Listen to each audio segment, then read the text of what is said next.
I love it. I love it. I love it. Look at this. This is the greatest thing I've ever seen. Hey, I'm not surprised. Hey, what's poppin', my homies? What's good? UFC London. You know how we like to do UFC London, man.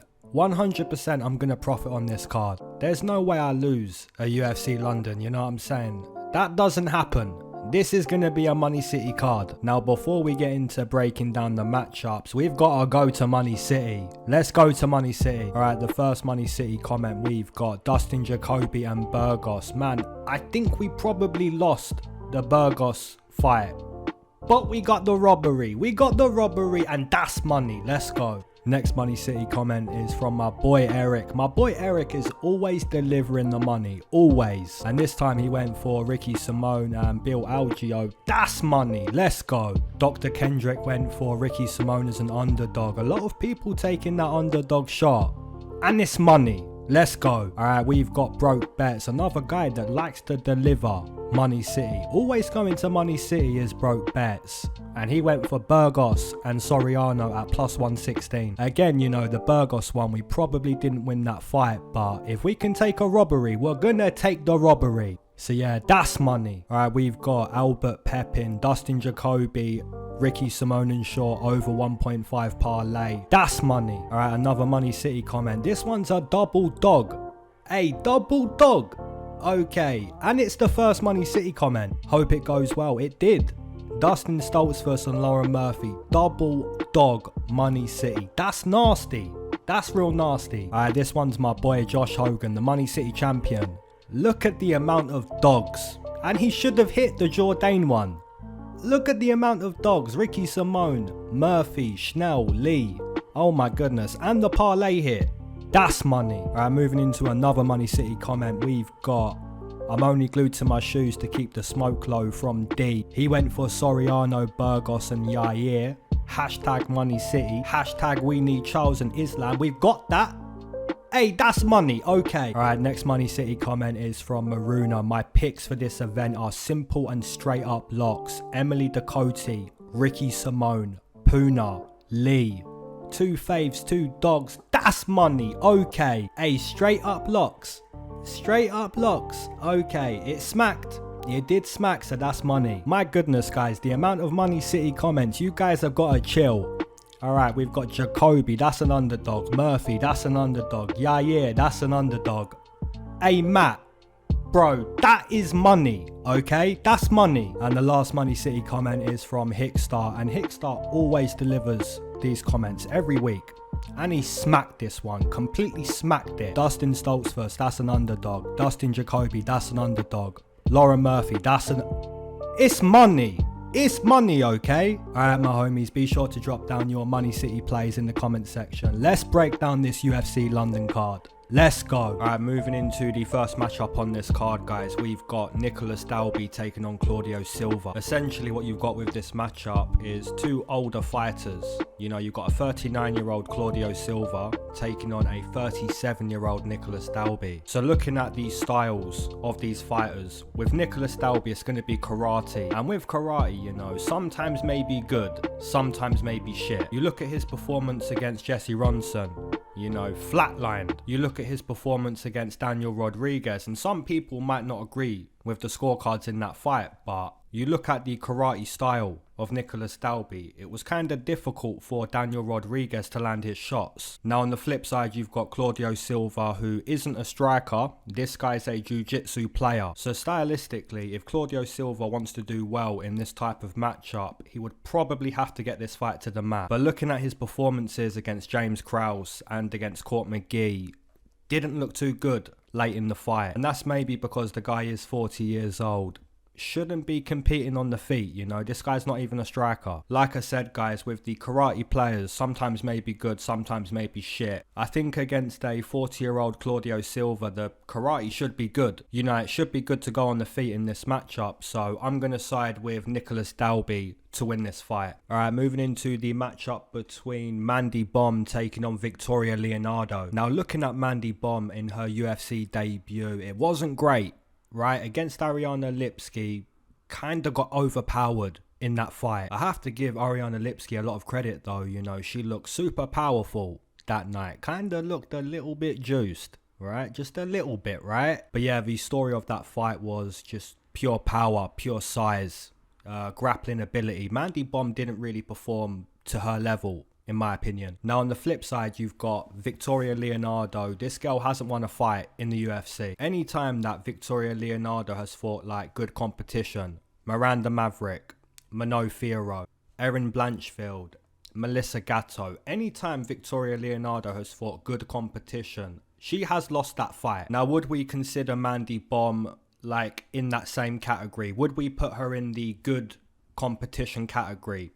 Probably not, or probably close to that category, you know? The point I'm making is, anytime Victoria Leonardo has fought good competition, she lost that fight. And she got obliterated too. Now guys, the reason why they've put Mandy Bohm as a favourite in this fight, the reason why they've done that, she is a technically better striker than Victoria Leonardo. But when you look at Victoria Leonardo and her ability to maybe take the fight to the mat, you know what I'm saying? That's why she's a slight underdog. And that's kind of what she would have to do to maybe win some rounds in this fight. Mandy Bohm might not be super powerful, but she's still going to be more technical with the striking. So my prediction, I'm going to side with Mandy Bohm to win this fight. Her UFC debut wasn't great, but against Victoria Leonardo, this is you know, it's an easier matchup than Ariane Lipski. She's got to keep it standing. And if she can do that, she probably wins the fight. Alright guys, moving into a matchup here between Jai Herbert taking on Kyle Nelson. I've kind of got mixed feelings about this matchup. And the reason for that is,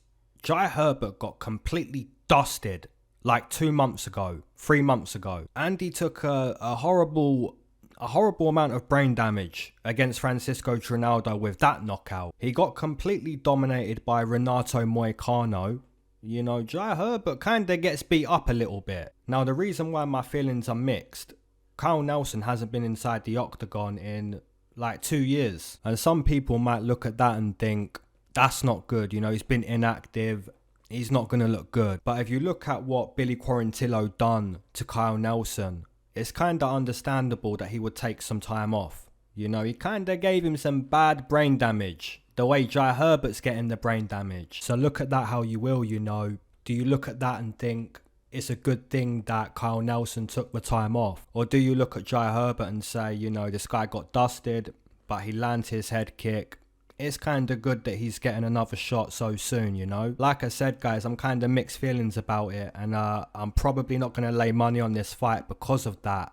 But if I had to, I'm going with Jai Herbert on this one. Guys, you look at the way Kyle Nelson completely dusted Polo Reyes in that Western. You know, they had a Western, a shootout. Who can land first? And Kyle Nelson landed that shot. If he can do that against Jai Herbert, all the credit. Or even if Kyle Nelson can take this fight to the mat and maybe win rounds like that, all the credit. But I think Jai Herbert has a good output, uses the jab really well.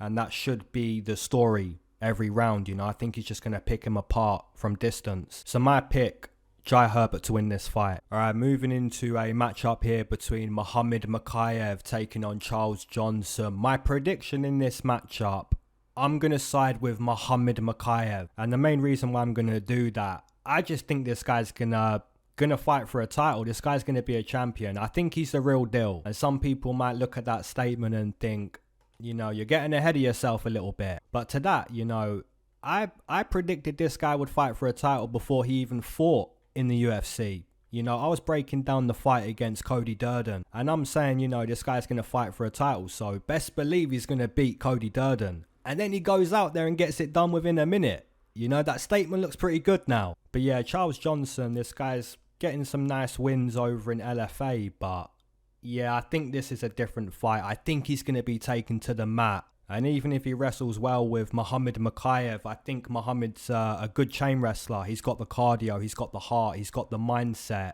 I think he's going to dust Charles Johnson in this fight. So yeah, my prediction in this matchup, I'm going to side with Muhammad Mokaev to win this fight. Alright guys, moving into a matchup here between Makwan and Amirkhani taking on Jonathan Pearce. Now this matchup, in my opinion, very difficult to predict. you've got two very good wrestlers. Looking at the career so far of Jonathan Pearce, you know, the UFC debut against Joe Lauzon, dusted. But that's Joe Lauzon, you know, that guy will do that. You know what I'm saying? So the UFC debut wasn't great. Against Kai Kamaka, you know, as soon as Kai slowed down and couldn't get back to the feet, Jonathan Pearce just dusted him. You know, what Pearce really showed was, if you can't get back to the feet, I'm going to land this ground and pound. I'm going to get that finish. Then he kind of done the same thing to Omar Morales, where if Omar slows down, which he did, I'm going to take you down. I'm going to finish the fight. Against Christian Rodriguez, he didn't finish the fight, but it's the same thing. Now, the reason it's going to be a difficult prediction to make, Makwan Amirkhani, this guy's a good wrestler. In my opinion, guys, when it comes to making predictions and making bets, it's two different games. You know, nobody wanted to pick Lauren Murphy, nobody wanted to pick Matt Schnell, but look at the number. Makwan Amirkhani plus 200. You know what I'm saying? Jonathan Pearce can wrestle, but so can Makwan Amirkhani. It's a good matchup. I've got to take the dog to win the fight. I'm taking Makwan Amirkhani. Alright, moving into a matchup here between Nathaniel Wood taking on Charlie Rosa. Now, one of my good friends, Els, my good friend Els is from Boston, and Charles Rosa, that's his boy. Right, that's his boy. Every week he's telling me about Charles Rosa. So this breakdown's going to be specifically for my boy. Ellie, listen. Nathaniel Wood's going to dust your boy. He's going to dust him, bro. And I really think you're going to enjoy it. Low key, I think you might enjoy it. You know what I'm saying? Nathaniel Wood taking on Charles Rosa in the UK, in London. He's getting dusted. So yeah, that breakdown is for my boy Els. I think Nathaniel Wood's got his number, right? Nathaniel Wood's got the boxing, he's got the speed, he's got the grappling. What's Charlie Rosa got? He's got a black belt. I'm sorry, Els, he's getting dusted. Nathaniel Wood's gonna win this fight. Let's go. Alright, moving into a matchup here between the Bone Crusher Marc Diakiese taking on Damir Hadzovic. Man, my first UFC event, guys, was in London in 2017, and I was seeing Marc Diakiese against Teemu Packalén, oh my goodness. And I didn't really know much about these fighters, but inside 30 seconds, Marc Diakiese sent Packalén to Shadow City real bad. And from that moment, you know, I was a fan of Marc Diakiese. He gets that flashy TKO, gets that flashy win, and I'm a fan. Now, looking at Marc Diakiese's most recent performance against Silva, you know, the wrestling against Silva was the reason why he won that fight. But on the flip side, guys, Damir Hadzovic, this guy's the Bosnian bomber. This guy's not bad. You know, this guy can box. This guy can grapple. He's not like a super elite boxer. He's not a super elite grappler, but yeah, he's not too bad. Now, my prediction in this matchup, guys, I'm going to side with Marc Diakiese, but I will say the betting line, Marc Diakiese -3. I don't think so. I'm going to predict Marc Diakiese to win this fight. I'm just not going to financially invest in the fight. Alright, moving into a matchup here between Mason Jones taking on Ludovit Klein. Man, this is a really, really good matchup. Man, some people might laugh at this comment, but I really do believe that Mason Jones, in the future, this guy could fight for a title. His toughness, unbelievable. His boxing, super sharp. His low kicks, beautiful, powerful. His ability to grapple, beautiful. He's a black belt. He's got cardio. He's got toughness. This guy's good. Mason Jones is good. You know, really like a high-level scrapper. You know, a scrappy guy, but a high-level version of a scrappy guy. On the flip side, Ludovit Klein completely dusted Shane Young in his UFC debut. You know, the head kick lands dusted. Kind of got boxed a little bit by Mike Trezano in that fight. And I do believe that Ludovit Klein won that fight, but yeah, the judges are going to do what they want to do. Now, against Devontae Smith, you know, I took Ludovit Klein as a nice underdog. And the reason why I took Ludovit Klein to beat Devontae Smith, Devontae kind of slows down.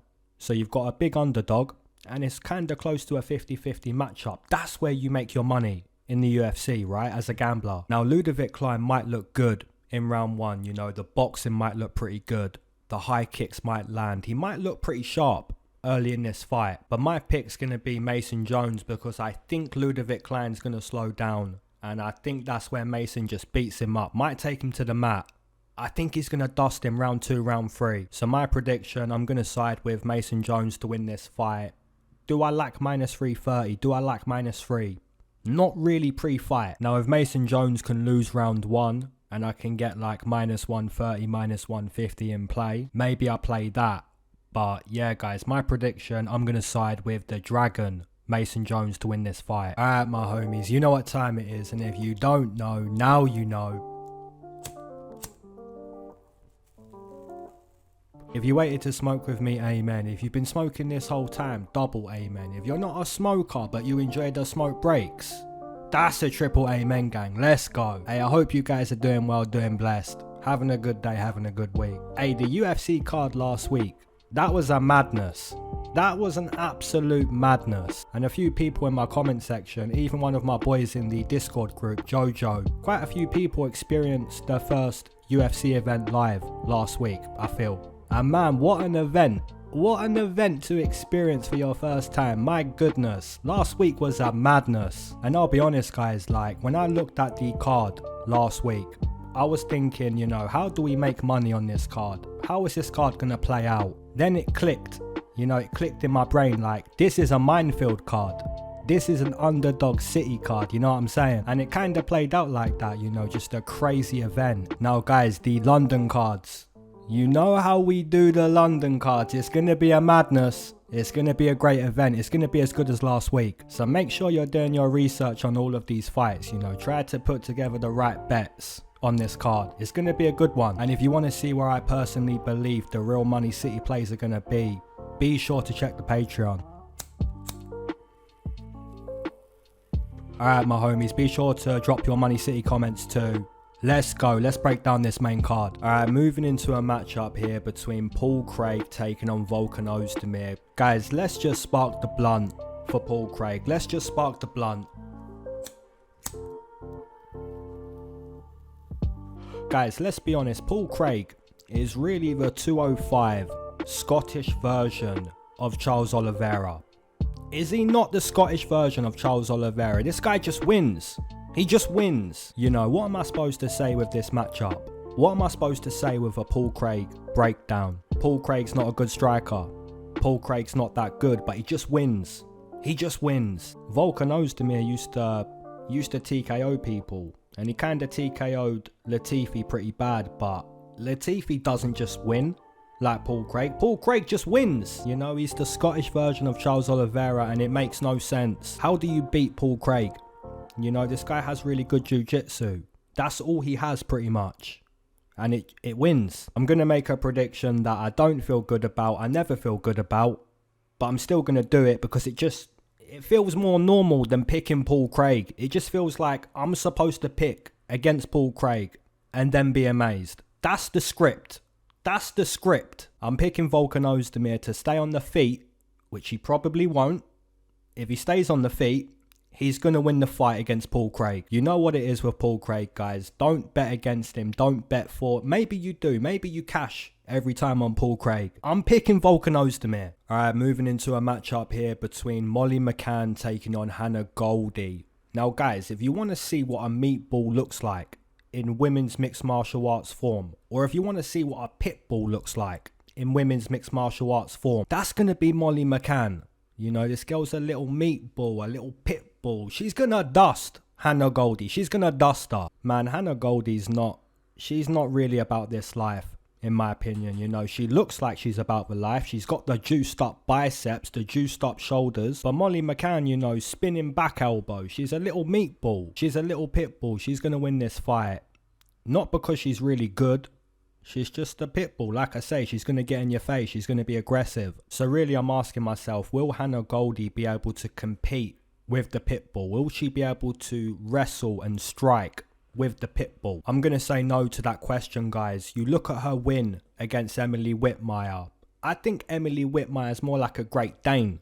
You know what I'm saying? Now you've got to compete with the pit bull. I think you get dusted. I think Molly Mccann wins this fight against Hannah Goldy. Alright, moving into a matchup here between Nikita Krylov taking on Alexander Gustafsson. Man, I don't want to see Gustafsson lose anymore. I don't want to see that. You know, would it be fair to say that Alexander Gustafsson is just showing up for a paycheck Would that be fair to say? Probably. Man, Alexander Gustafsson used to be the man. I'm not gonna lie, he used to be the man. And he is a legend. You know what I'm saying? And I think a lot of people are probably gonna put some money on him thinking, yeah, he can win this. I know who Alexander Gustafsson is. He can win this fight. He's not the same Alexander Gustafsson that fought John Jones back in 2013. He's not the guy that fought Jimmy Manuwa in 2014. He's not the man that fought Daniel Cormier in 2015. He's not even the man that fought Glover Teixeira in Sweden when he landed the back-to-back uppercuts in round 5. He's not that man anymore. Now on the flip side, guys, it's not like Nikita Krylov is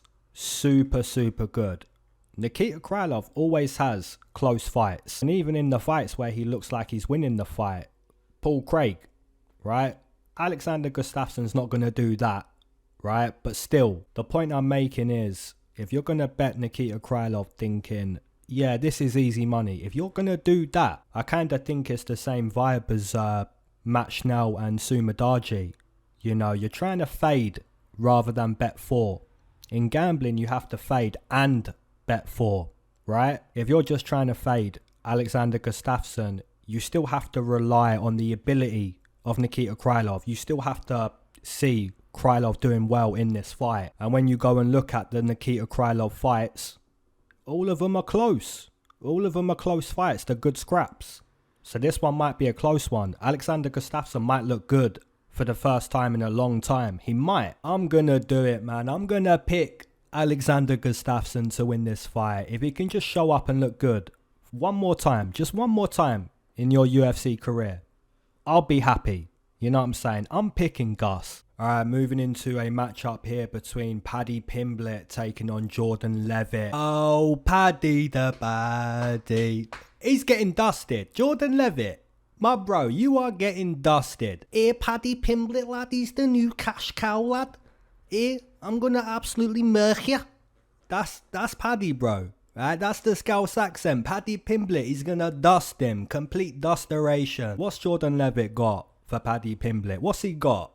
What's he got? The twerking. That's not enough, my bro. Paddy Pimblett, he's gonna dust ya. Your head's coming off, my bro. And for anyone that disagrees, hey, send me the ticket. Let's have a Western. Let's have a Western. Put the money on Jordan Leavitt, and I'll put the money on Paddy. Let's have a Western. You know what I'm saying? But guys, remember, if you want that Western, you gotta send me the ticket. You can't wait for Jordan to win the fight and then, nah, you gotta send it prior. Right, you got to send that prior. My prediction, Paddy Pimblett is going to completely dust Jordan Leavitt. He's better. He's just a better fighter. He's going to win the fight. You know, what can I say that Jordan Leavitt has? Is he a better puncher than Paddy Pimblett? No, he's not. Is he a better kicker?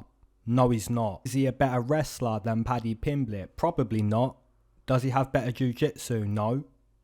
How does he win? He's not going to win. He's going to get dusted. Paddy wins the fight. Moving into the co-main event. A very good co-main event between Jack Hermansson taking on Chris Curtis. Very good fight. Difficult prediction to make. Now, the reason why it's going to be a difficult pick to make, if you look at Chris Curtis so far in the UFC, this guy's been awesome. He's been good. You know, you look at the way he dusted Phil Hawes. You look at the way he dusted Brendan Allen. And then he beats a black belt. You know, keeps it standing most of the fight. Even when it went to the mat, you know, Chris Curtis looked okay. This guy's a good fighter. And that's why he's getting a co-main spot on a big London card. You know, this guy's good. Now, on the flip side, Jack Hermansson hasn't been in the best form. He's not in that Chris Curtis form, right? But you still have to look at the skill of Jack Hermansson. This guy's a very good wrestler. He's a mauler. Now, it might not be too easy to maul Chris Curtis, but you have to think a little bit about the striking in this matchup. I would say the better striker is Chris Curtis. You know, he's going to have the better boxing, the better kicking. But on the flip side, you look at the size of Jack Hermansson, it might not be too simple to land those shots. Essentially, guys, I believe this co-main event is a very 50-50 matchup. And I'm putting a lot of respect on Chris Curtis in saying that, because Jack Hermansson's a top guy. My prediction in a 50-50 matchup, I'd have to take the plus 110 on Jack Hermansson to win this fight. Moving into the main event, we've got Curtis Razor Blaydes taking on Tom Aspinall. This is a good main event. Now, looking at Tom Aspinall, you know, this guy's good. He's really good. The Muay Thai is good. The boxing's good. The speed He's really good. I made money on Tom Aspinall in his UFC debut against Jake Collier because Jake Collier is really bad. I made money on Tom Aspinall against Alan Bordeaux because Alan Bordeaux's really bad. I made money on Tom Aspinall against Andrei Arlovski because Andrei Arlovski's pretty old. I made money on Tom Aspinall against Sergei Spivak. I also made money on Tom Aspinall against Alexander Volkov. And Tom was an underdog in London, main event. I'm taking Curtis Blaydes to win this fight. I'm taking Curtis Blaydes to win the main event. Listen guys, Curtis Blaydes is not Jake Collier. He's not Alan Bordeaux. He's not Andrei Arlovski. He's not Sergei Spivak. He's not Volkov. You look at the work that Curtis Blaydes has done in his UFC career. This guy's one of the best wrestlers, right? Let's not get it twisted. Curtis Blaydes can wrestle. And some people might start saying, you know, well, Tom Aspinall took down Volkov. Of course he did. Of course he took down Alexander Volkov. Of course he took down Alan Bordeaux. Of course he rear naked choked Arlovski. Is he going to do that to Curtis Blaydes? He's not. Now some people might be thinking, you know, why are you not speaking about the good points of Tom Aspinall? What's his good points? There's a few, right? There's a few in this matchup. Does Tom Aspinall have better boxing than Curtis Blaydes? Yes, he does. You know, does Tom Aspinall have better kicking than Curtis Blaydes? Absolutely. Does Tom Aspinall have better jiu-jitsu than Curtis Blaydes? Absolutely. But I'm going to come back to the fact that Curtis Blaydes is a brilliant wrestler. This guy can wrestle. This guy can take you to the mat. He can keep you on the mat. And even if you get back to the feet, he's gonna chain wrestle. He's going to return you to the mat. You know, just like Jack Shaw from last week. I bet Jack Shaw every UFC fight. But when you get given Ricky Simone, a beast wrestler, I've got to take Ricky. You know, it's going to be the same thing with this matchup. I've bet Tom Aspinall a lot in his UFC career. Against Curtis Blaydes, guys, I've got to be real. I've got to be transparent. I think this is a very difficult fight for Tom Aspinall, especially if he's made to wrestle, and I think he will be. My prediction has to be Curtis Blaydes to win this fight. If I'm wrong, you know, it's a win-win. It's one of those ones. Alright guys, be sure to drop down your main event, your co-main event, your underdogs, your Money City plays. Drop that in the comment section below. And as always, my homies, keep your eyes to the sky, never glued to your shoes. Mac Miller. Alright, peace.